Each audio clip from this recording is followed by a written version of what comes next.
Can't hear you, Terry. Sorry. And we're live. Welcome back to the Weekly Roundup. We can't, technical difficulties.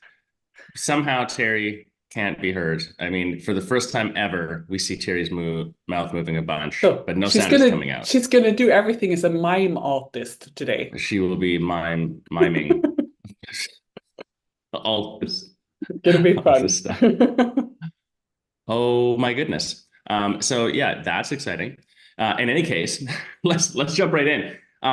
We kind of have a couple of things. First off, summer is coming up. This has been coming up in the YC in the conversation. I know Vicky, some of your clients, Terry, some of hers as well. Summertime, and every year about the same time now, May, June, we start having the same conversation in the Yogapreneur Collective around the summer sale. I need to get a summer. Oh my gosh. Like the actual words are, oh my gosh, it's the middle of May. I need to get my summer sale ready to go.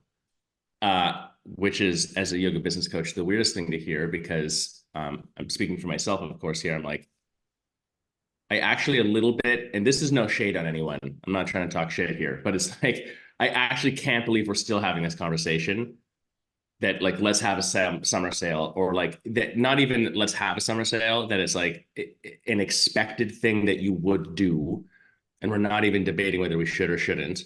I'm gonna let the cat out of the bag for my opinion. Don't have a summer sale.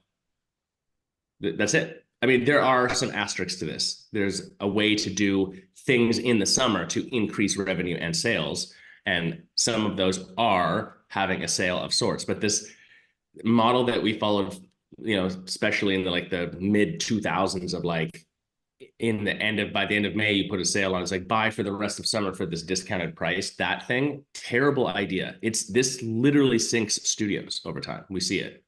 It does the opposite of what people think it's going to do. So I don't know, Vicky, what's your opinion on summer sale? Should someone even, is there any case to be like, let's have a summer sale and call it a summer sale and do it in sort of that standard model? I'm not sure. Um, having sales, yes, you can have sales, you can have special offers, but I feel like it's easy to get sucked into a vicious cycle of sales.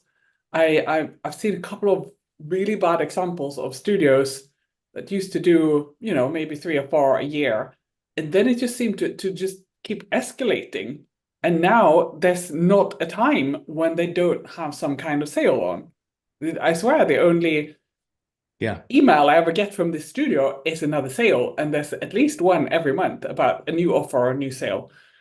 You don't want to get into that because it's really, really hard to get out of it. You just become dependent on that income. Um, Unless there's a really good plan, Terry says, with her mime signs. Unless there's a I know really you guys good can't see plan. the chat. Terry's just like chatting over here. We should do this every week. We just mute Terry and then ask Terry a bunch of questions. It just slows it down a little bit, and we Yeah. see what shakes out. And she can Yes. go, no, no, No, no, don't no, do it. But yes, no. also another reason is why do you want to have a sale? It's to get some cash in. I mean, in my mind, that's kind of the main reason for having a sale. Yeah. Then this summer really the best time to do that? Is that when people are primed to spend a bunch of cash on yoga? Or would that potentially be a different time of year where they are more primed to spend more, like January after the New Year's resolution? Maybe then they are more primed to actually, spend a lot of cash upfront. Mm. So so yeah, I don't really have a yes or no. I did for my own studio. I did it like once when the studio was new, and then never again, not in the summer, because it just wasn't really worth it. Yeah, so I mean, let's break down why you would not do a summer sale and then why maybe you'd consider doing something. The idea of the summer sale in my mind, and the risk, and when I say risk, it's like the likelihood that this will happen is high. The risk is you discount your yoga by saying like, okay, get the next 4 months for the price of three, and you pull people off of other memberships onto it, and then it messes your cash flow up. So even if you have a successful sale in May, the thing that ends up happening is then you get to midsummer, July, August, and your cash flow's dropped. Yeah, it's gone down. So you can't actually, I don't know. The money's already gone, basically. So unless you're like really, really good at budgeting, then no, I still can't hear you, Jerry. No. Unless you're really good at budgeting, it just doesn't really make sense to do that. And it disrupts the perspective in your market of who you are and what you do. It devalues your product a little bit. So it tends to not do what people think. Vicky, you had alluded to, why would someone do a summer sale, or why do they do it at all? And to get cash in.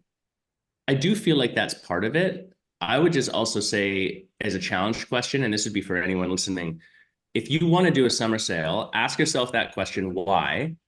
And if it's because you want to get cash in, why do you want to get cash in? And if the reason you want to get cash in is because you're scared or you're anxious about the future, which means like June, July, August, and there not being enough business for you during those months, and you are projecting your anxiety onto your business and trying to preventatively get extra money in, are you coming from fear or are you coming from love? And which one feels more aligned with who you are as a yogapreneur? So it's not, again, I don't actually Okay. see it, Terry. It's not that I would say there's no case to do this, but just I think that the self audit on like, why are you doing this is a good starting point before you even consider like, what would you do or how would I you mean, do it for if you? it is a big worry that you're going to see a slump in the summer and not have enough cash, you have to think about that a lot earlier than in May. You have to think about that. Yes. You should think about that during Black Friday. Do Black Friday sale and put the money away Right. then, and then you can feel safe during summer. Well, the other thing is the risk of us even bringing up this subject matter as we've done right now is that we're actually accidentally perpetuating this narrative that is the core problem. Like the summer sale is, and to do it or not, that's like a symptom of what has shaken out of the industry from this core problem, which is a belief that summer is a poor time for success in the yoga world. That's not true. I mean, our studio is you're in Scandinavia and in the UK. We were in Canada where it's like it's minus a billion as a hot yoga studio in the winter. And then in summer it's nice and everyone, has an RV or whatever and goes and leaves and travels or whatever else. So I understand seasonality very well. We've worked with studios in every market in both northern and southern hemispheres, and you do see an ebb and flow of behavior in the market, but the studios that really get everything in order, they have a good sales process, they have good sales and marketing that has like it is an ongoing longer play. They have a good community base built up. They participate sort of in a way that is culturally appropriate in the moment of time. We might see that their practice frequency or total visits goes down during quote slower times like summer, but their revenue doesn't, at least not significantly. It might go down, but it never goes like below a certain baseline as you build things up. And that's really sort of the intention. So even the nature of asking the question is leaning into the belief that summer is a bad time for business. It's not. You have to change it. One of the first things I'd say is like go to your whole team and in January next year and start talking about the summertime. But even right now, just as a leader of your team, I'd be curious about your opinion on this, Vicky. You have to start leading them towards a new narrative. If you have your teacher saying like, "Oh, I like," if in a class a teacher ever says like, "Oh, I know summer's coming up and we're gonna get out there, but it's important to keep your practice going." It's like saying, "Don't push the red button on the door. Don't look at that." Like you have to look right at it then. Everything you say is a suggestion. So if you energetically and by extension your team are talking about how summer is slow in the business and how people practice less in the summer and how people want to cancel because they're busy during the summer, and you're talking like that, what do you think is going to happen? That's exactly what you attract. You actually create that reality. I think so. With the conversation that I've had with a lot of students about what to do for summer, what seems to work well is, how can you get people to feel excited about summer, not that keep your practice up. You should always, you shouldn't stop. Not that if sort of, telling people that narrative, but instead talking to them about the awesome things that we have happening in the studio, more sort of community building, community-based things that make people excited to still take part. And they can be all kinds of things. It could be a challenge, it could be a bingo challenge, it could be that you do outdoor classes on specific times. You have a couple of barbecues, maybe you go to a yoga festival together. Uh, just summer specific things that are going to happen in the summer, and you push them really hard to get people excited about them, because then they're just more likely to keep practicing, because they don't want to, Yeah. they don't want to disappear. And then, when this special class comes around, they haven't done any yoga for 2 weeks and they feel like rubbish. So they just keep going. Yeah. I'm always surprised to your point, Vicky, too. Like, I'm always surprised this mentality around this, that it's not as good to practice in summer. Like, think for yourself. It's awesome to practice in summer, even if your frequency changes. Like, if you're active and you're out and you're feeling good in your lifestyle, at some point you're like, I don't do a yoga class. Like, it just naturally leads you there. So, if you are talking about things and that reprimanding, like, better make sure you keep your practice up, you're like, you're swimming upstream. It doesn't make any Yeah. sense. Yeah. Like, how do people exist? Here'd be the other thing. It's like, don't draw any attention to the fact that it's summer. Don't even talk about it at all. Talk about your events, talk about what you're doing, talk about your students, talk about lifestyle, but like, don't even bring that up at all. From when you were saying, Vicky, about this, it triggered for me from a marketing perspective. You guys have heard us say in the YC many times, marketing is an accumulative effect. Whatever you're experiencing in your business right now is the accumulation of your last 3 to 6 months of effort, maybe longer. So you've got to think, like, in the summertime, if you are talking about only that moment in time and you're talking from a fear-based place and you're talking from a negative-based place, like, it's summer, try to keep your practice up or whatever. Or worse, we see a lot of studios are like, it's summer, I'm slow, so I'm going to turn everything off. Then you lose traction and you lose attention. Where attention goes, money flows. So from a marketing perspective alone, to your point, Vicky, like, just have activities that are summer appropriate, because it's taking advantage of the moment in time. Maybe look at the whole thing like a marketing play. Because come September, come October, like, you want people to come back in right away. If I haven't heard or seen from you at all, I've canceled my membership, there's been nothing going on that's interesting, and then suddenly you're like, get back on the wagon, you have to warm me back up again. I have to, like, remember that you even matter to me. And that's a very risky moment. That's when someone bounces and they try somewhere else or a different fitness routine or whatever. True. All right, practical sort of brass tacks. If someone was going to have some sort of a sale thing in the summer and or wants to solve for lower cash flow historically in their business, what could they do that would be smart, that wouldn't shoot themselves in the foot? I would probably do some kind of membership drive. Like, did get on the membership, get on the auto pay for a lower rate. This is something Right. that always worries studio owners, because they're like, oh no, my members are going to see that, and then they're going to be jealous and they're going to wonder why they didn't get that rate. But if you do actually see a proper summer slump and the studio is very quiet, there's not going to be that many people around to worry about that. So that could be a really good time to do that. Right. Or your membership drive, often you could put specific conditions on it. So you're like membership is, it's not a sale for summer. It's like a membership drive at a slightly discounted Yeah. rate. Yeah. But it's one of the unique times that you put in a Yeah. requirement of like minimum 3 or 4 months or something. Yeah. Potentially. But just it would be a drive to get people on auto pay. So definitely Yeah. not a summer card, not like a 3 month summer card or anything like that. Not a discounted 10 pack, God forbid. No. But yeah, a Yeah. way to Oh get my gosh, people no, on it. please no. Yeah. Get people on auto pay. Yeah, I suppose I think that's a nice one. And then the other version of membership drive would be more like a private sale we've seen works really well. So the private sale being think about it from a lifetime value standpoint, where if you want to make up revenue in the summer, because I think owners are like, I want it to be busy and stay busy and bustling through the summer. Sure, but that's practice and number of people in the doors. But most owners, when we're talking about a sale, even if they say like, say, I want people to be in here in the summer, what they actually mean is I want money in the summer. I want revenue. You're solving for a different thing. It's a different KPI.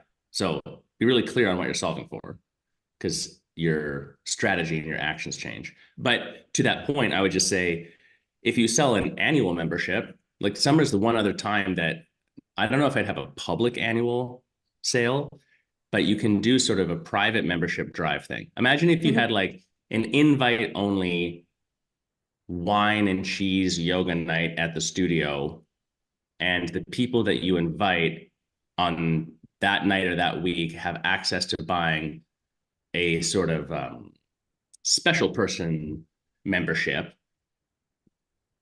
Yeah. And it's a whole year, and they're going to throw down right at that moment in time. And then even if you pull them off of your auto pay, you know, in the next few months through the summer, you're only reducing your cash flow by the number of people you sold to. So let's say you sell 10. Let's use easy numbers. They're $1,000 each. There's 10 grand right there in one go. So it's about the timing of when you get that money. If you did that once, maybe at the end of June, and then you had behind the scenes, we used to do like the golden egg sale. So you would go into your system and find a specific avatar, somebody who's practicing at a certain amount, who's been with you for a certain amount of time, et cetera, and you send them a special offer. Same thing, you sell another 5 or 10 of those. That just bumps your revenue up in those months to keep that cash flow rolling. And even if it does pull them off of other memberships, it's not a public thing. It doesn't devalue, and it's targeting the correct person, where it's like you're sort of locking in the participation with them and pushing them over your minimum lifetime value bar. Yeah. Yeah, why not? Or even just reaching out privately to a few people. Yeah. Yeah. Who you know have been interested in annuals before, bought them before, maybe on one currently that's running out in a few months' time. You could do it completely secretly, even. Yep. Yeah, I mean, the last thing I could think of too, from a non-membership standpoint, is summertime is a good time to play with your intro, to like try a different intro pass. So sometimes a longer intro in summer is an interesting thing to try.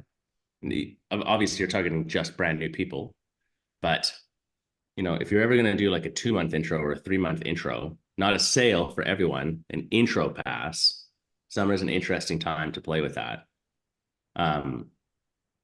Or a numbered intro, or switching to a weekly membership, things like that. You can think about like the new people coming in. How are you doing in terms of conversion with them? So if you have historical data, if you're not a brand new studio, go back and look at your last 3 summers, or maybe go your last 1 summer and then look 2018, 19, and look at specifically your first visit intro purchase rate. My camera is doing automatic stuff now. Look at this. All right, we got it. How effective is your team? Is it that changes in the summer?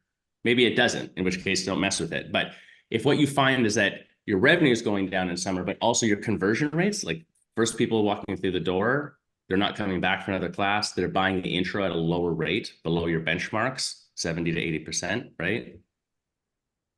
Maybe start to think about that. Is it that during this moment in time, people are more scared of commitment to saying yes to the intro because it's summer and they are busy doing stuff?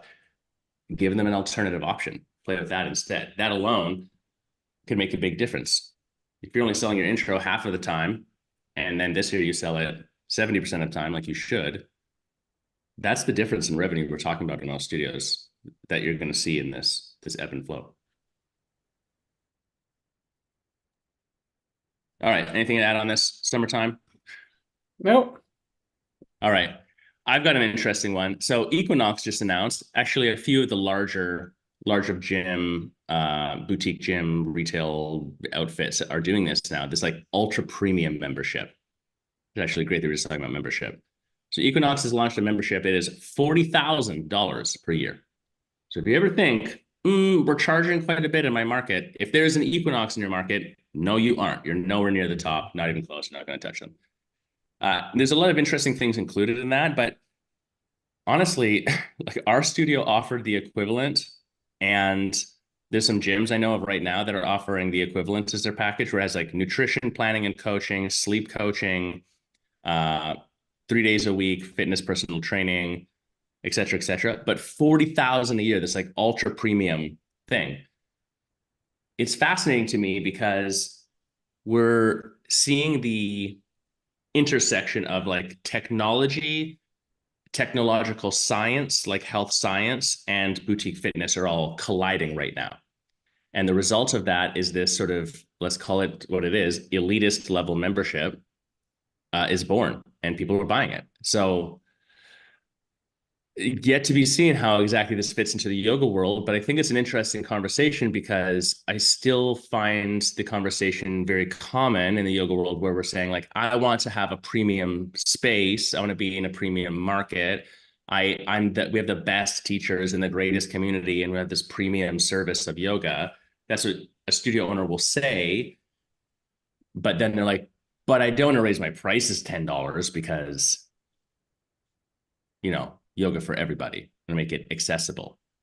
So there's this weird, like, internal tension almost that happens. What are you seeing, Vicky, in terms of, I don't know, higher priced memberships and the sort of like premium offering? Yeah, I mean, there's there's a strange narrative that sort of having low prices means you're a good person or something like that.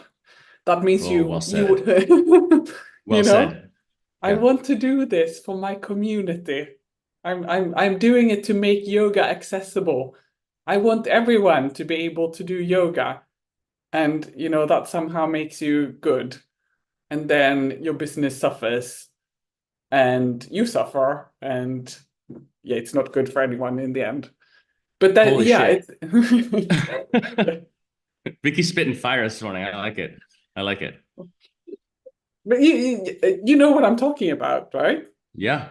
I mean, the It's number of exactly, you're hitting the nail on the head. It's yeah, exactly the sentiment behind it that I see or feel or hear often. Yeah. yeah, and then you have to kind of try to somehow go around that to prove that, well, you actually need to be a good person and to provide that yoga to your community, you actually need to raise your prices because otherwise nothing is going to be good and there isn't going to be any yoga for anyone.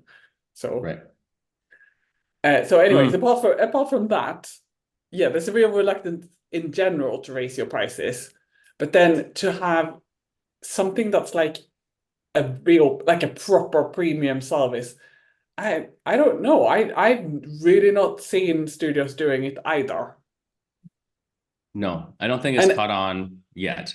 and everyone looks at each other and they will look at, the studios around them. And it's only if other studios around them have quite high prices that people are kind of brave enough to be like, okay, I'm opening a new studio and my prices are going to be this. And it's like, it's quite high. I'm like, okay, that's great. But then you realize it's only because other people did it first. So people are kind Right. of generally scared of being the first one to go up in price. Yeah. I have three thoughts that are shaking up from this. One is like the price part. When you're looking at, and this is for anything in your business, price is just the obvious one that every studio does in the beginning. Admittedly, first studio I managed to, we were like, hey, what are we doing with our pricing when we were changing stuff? We went and looked at what everyone else was doing. We're like, well, that place has this. I have somewhere in my lists of thousands of documents that's on our Google Drive or whatever, a photo of like an original price sheet of one of the studios we opened, and it's got like, we have a 5 pack and a 10 and a 20 and an 80, and then like a 1 month, 3 month, 6 month annual, and then an auto pay, and then an intro, and then a second intro. We have like all this shit, and it doesn't make any sense. It's terrible.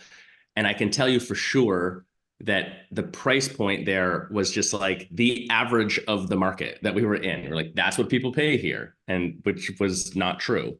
And the second we got smart and figured out how to actually price properly, massive things changed. But the point would be if you look at other people in your market and that's the only place, it's not that you don't look, but if that's the only place that you're making decisions like how to price your product and you're not looking at your own product, that's probably not the best idea. It's really risky because you don't know if they're doing good. Who cares if everyone in your market charges $16 for a drop-in? Maybe they're all struggling and not making any money. So what I'm also wondering with this $40,000 membership is like what is it? It includes a bunch of services that are like nutrition and coaching and lots of Yep. things that are kind of labor intensive potentially. So Yes. studios that I've seen that have done, for example, combination packages that have been yoga and then you get massage treatments. You get like one a month, two a month, and they've been quite high price, but the margin on that is really quite low. So even though, yeah, it's a bigger outlay for the client, but the studio isn't really making that much more money because they have to pay all these other people to provide the services. So then you wonder, okay, is there Why is even there do any it? is there any point? Well, I think that's why this has ended up at 40,000. There's another brand, I'm trying to remember what it's called. Theirs is even higher. It's even higher than that. But they add in a bunch of other stuff, like specialty equipment or whatever, like a hyperbaric chamber and hot cold therapy and et cetera, et cetera. But the point would be it's like these one-on-one services with a specialist, but then why you're paying for it through them is that it's this integrated approach where you have like the technology, the training, like this whole program is put together. And although there's different people participating with you and different elements to it, it's all integrated. That's the unique value. I could go myself and get myself a massage every month. I could go to the gym every month. I could go to a nutrition planner every month, but then I'm the translator between these people. And they aren't looking at me and saying, if Josh says he wants to be superhuman, how do we optimize Josh holistically across all of it? That would be the unique value of it. But to your point, you're right. This goes back to the not wanting to raise prices, looking at other things. It's like, okay, you add in all these other things, and then the studio owner, my experience has been, it's like you get nervous about it. You're like, "Whoa, this is going to cost a lot of money. I don't know if any of our people are going to buy this." So you try to make it a good deal. You're like, I know it's a lot of money, Vicky, for you to buy this membership, but it's a really good deal if you break it all down. It's that mentality. It's that psychology in the first place. That's the core problem here that we're voicing, that like, no, it should be almost the reverse. You could go and get the 5 components in the premium membership at the studio by yourself and make it cheaper. But that's not why you're buying it. You're not buying it because it's a good deal. You're buying it. No one buys anything because it's a good deal necessarily. That's a logical component. It's an emotional, psychological component. That's where your decision's coming from. I'm buying it from Vicky at your studio because you've curated this experience and you're selling it to create a specific outcome that I want. And I know, like, and trust you. That's what I'm paying for. Do you So know do you know even when you pay out all the other practitioners, like, push the price higher. do you know any studio who's done like raised their prices like really significantly, like doubled? Yes. We had a studio a couple of years back. YC story time. I say a couple of years because everyone knows a couple of years ago there's like this blip in reality. So probably this was 6 years ago, actually, at this point. But the studio it's one of the only times, I've only seen it 3 times in my entire career, over 10 years, 10, 11 years, full-time business coaching, another 10 years before that, full-time in yoga business. 3 times ever have I seen this. The studio had leaned into the belief that autopay to create cash flow was the core way that you succeeded as a yoga studio, so much so. And then they implied this mentality that we talked about where they wanted to be accessible. Their autopay, despite them having a very premium studio and everything, was like $50 a month. It's very low. So when they came and started working with me and the YC, they had like almost 600 members. So they had a lot of members. So on paper, it's like you got tons of members. We got pretty decent cash flow. But I'm going to do the math really quick because I can't even remember. Let's round it to 600. 600 by 50, that's still only 30,000 a month in MRR, which that's not an insignificant amount, but most studios would make 30,000 a month in MRR off of literally half the number of people. So then the wear and tear on the studio, the amount of customer service and HR that was necessary, like all the other administrative things, everything else was harder. It was a bigger lift because they had done that. So it got to this point where like they couldn't grow the studio anymore because they had no more capacity. Everything was breaking down. It was a real headache. So we had to increase prices. So we really looked at it, and basically, yeah, they doubled their price. It went from $50 a month to like it was more than double, 119 or something. And then the deal was you could get it at 99 or something like that. And we had a really long, like a 4 month sort of blip period where people could transition or whatever else. And they lost a lot of members on it, but they didn't lose more than half. That was the big thing that shook out from that one. So 3-4 months Yeah. down the road, like everyone new coming in was not a better client as a human, but a better client on paper for the business. And the existing membership base shrunk, but not in revenue. Like they ended up ahead by increasing the prices and then had a better equation. The margin was better on everything. But that was rare. We don't see that very often. Unique scenario. Yeah.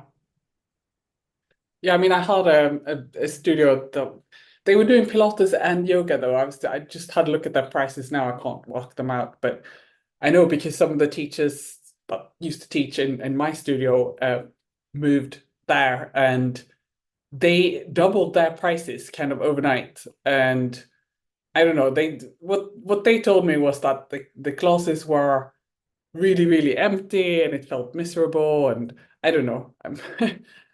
You don't want that situation for sure. But I mean, I can understand it. I can see how there could be an argument if it's really not working out. Then you need to raise your prices significantly. Just like Yeah. rip off the band-aid and do it. Then maybe it will be terribly quiet for a while, but maybe it's worth it. Prices and where you price is such a complicated. Well, I shouldn't say that. It's not that complicated in truth, but there are multiple factors to consider. And it's one of these things where like you pull this lever and this moves and this one and this moves, and like you're always making a trade in some way. So it's about getting clear on it.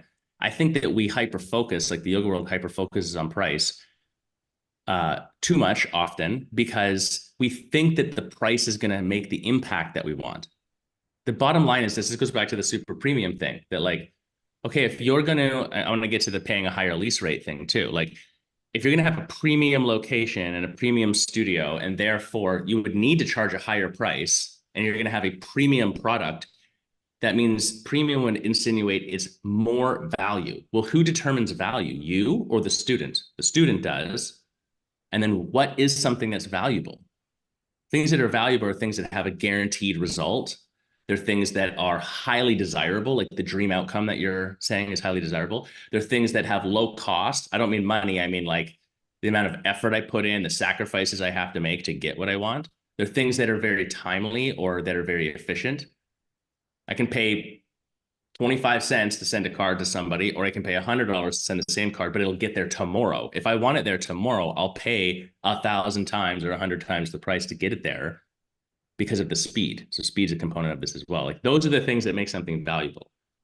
So I think the pricing thing, it's like, because you're $10 less than the place down the street, if I don't have any other reason to come to you, that might be why I would go to you versus the other place. When we're But is talking there about premium and pricing or whatever, it's about value and differentiation, I but think. is there something else apart from the things that you named? Could there be such a thing as like there's there's like a status or a cool factor or an aesthetic factor? Yes. It's something like that. From a pricing psychology standpoint, this is very well documented. It's true. Yeah. In fact, there are some really unique and kind of almost comical examples of this. I'm trying to pull one out of my brain at this point. But the bottom line is There are cases where someone has taken a product in the market, rebranded it so that it appears like a new item, and then they quadruple the price and the volume of sales goes up. It's identical to what it was before. Nothing has changed at all. This is not an uncommon thing. I mean, you tell me, Vicky, and anyone watching this, right? Like, post in the comments afterwards. If you're looking at two items, you've got, I'm trying to find, okay, here we go. Here's cases for microphones. From how you are looking at them right now, this is the same case. But this one is 10 times more than this one. Tell me there isn't a part of you that's like, I kind of want that one. Like, just innately, you just think this one's better, right?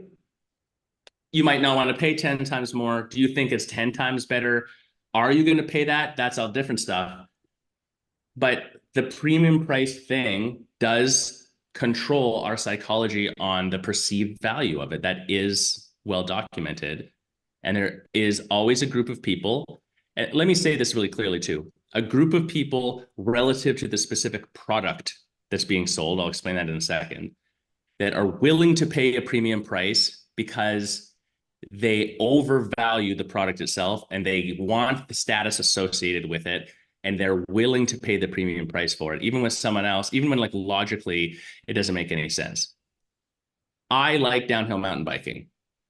My downhill mountain bike the most recent one I bought a few years ago was probably $10,000. Like, you can buy a pretty good motorcycle for that. This is just a pedal bike we're talking about. There's someone who doesn't downhill mountain bike like I do.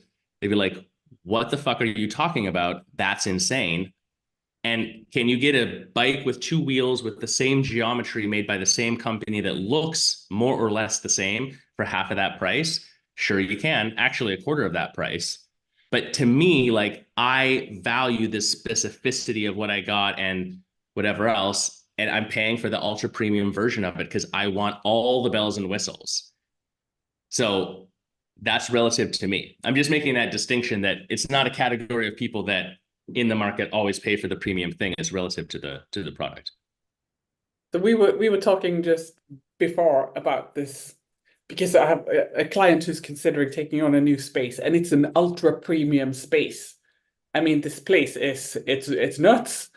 It has a view of the Thames in London, central London. On the other side, you can see the Millennium Dome. It's beautiful, and I mean, hey, it's London. You know, it's a world capital, and there are definitely people in London with a lot of money. So I don't know, could you do like an ultra super premium yoga studio there? Because the lease is going to be high. You Yeah. can't get around that. It's gonna cost to be in there. Could you make that into a studio where, well, it costs you 3 times more to practice there than anywhere else around, but you know, you get to go to this ultra cool, super premium location, and you have the status of saying that you are a member there. Well, we've seen this I mean, Equinox, the gym is Yeah. a good example And of many, this. and You by the go, way, London is like private members clubs. There are many of them in London. Many. Soho House, there's loads. They've been around for hundreds of years, so there's a good tradition for that kind of thing. yeah. Yeah, I think where the yoga world sometimes misses this is we vaguely get this concept, but if you yourself, and look, this is stereotyping the yoga world, I understand, but I'm speaking from direct experience. There's a lot of money in the yoga world and a lot of people doing business in the yoga world with a lot of money, but there's a lot of passion first yogis, passionpreneurs that they don't normally live, whether they have the means or not, in those circles of these like club style places or whatever. So then we understand that we could formulate a business that way, but that's not who you are. So then we accidentally mix in the way you live, which is yoga for everybody, accessibility, these sorts of things. It's a different product we're talking about. If you're at the premium place and you're going to have a premium price, you have to offer a premium service to back up the premium price. Like, you've got to go down the whole planning rabbit hole of that. Here's the easiest example of it. If I go to Vicky's studio, that's downtown London in this awesome place, and it's got a view and it's beautiful, and I've got all these services and blah, blah, blah, blah, blah. And I take Vicky's class, and it's an amazing class because you're an A player pro teacher. And then next Saturday, my friend takes me to a class on the other side of town at some real simple, like nothing going on special, nothing premium about it, hole in the wall place. And it's Vicky teaching, completely devalues the first place. So there is an element to here of like, with exclusivity, it's not just the people who are the members, like you also, your product, including the teachers, their quality, the people at the front desk, like I need to not be able to access this unless I'm paying and coming to you. Like that's part of the premium product as well. There's a barrier that cannot be crossed. I can only pay you and come to do it if we're going to do that. Yeah. I see how this creates a whole host of other problems. It's gonna be a very different business than a regular yoga studio. And here would be the thing. There's so much more we could talk about with this, but we're coming towards the end of time, I know. So the thought that I'm having on this is like, everyone gut check if you're a yogi watching this right now. This business we're talking about, this ultra premium, pretty exclusive, ultra high priced, barrier to entry, highly controlled, ultra premium place. How are you feeling about it right now? Are you like, well, that doesn't seem very yoga, or I don't know if I'd like that, or like maybe you're saying like, that sounds dope, I want to build one of those right now. Like check yourself against this conversation. And the reason I'm saying that is our talk today, it's like there's a weird undertone in the whole yoga world that's been there for a long time, where we're saying non-judgment and then really quickly judging everything, including things like an ultra premium place or like scoffing at a $40,000 a year membership and stuff like that. Everything is yoga. So that stuff, you don't have to be the person who does it, but it's there too. So it's just a kind of a gut check perspective on the whole industry. All right, final thoughts on this one, Vicky? No, I will go and do a class in my hole in the wall place that I frequent here. There we go. I'm going to do one on the roof of my house today. So that's more premium, I think. it's pretty premium, I gotta say. Oh my gosh. All right, you guys, comments, questions, thoughts. Tell us we're both wrong. Tell us we're both right. Challenge it. We check. We'll respond. We'll talk about it next week on the roundup. Post it down below.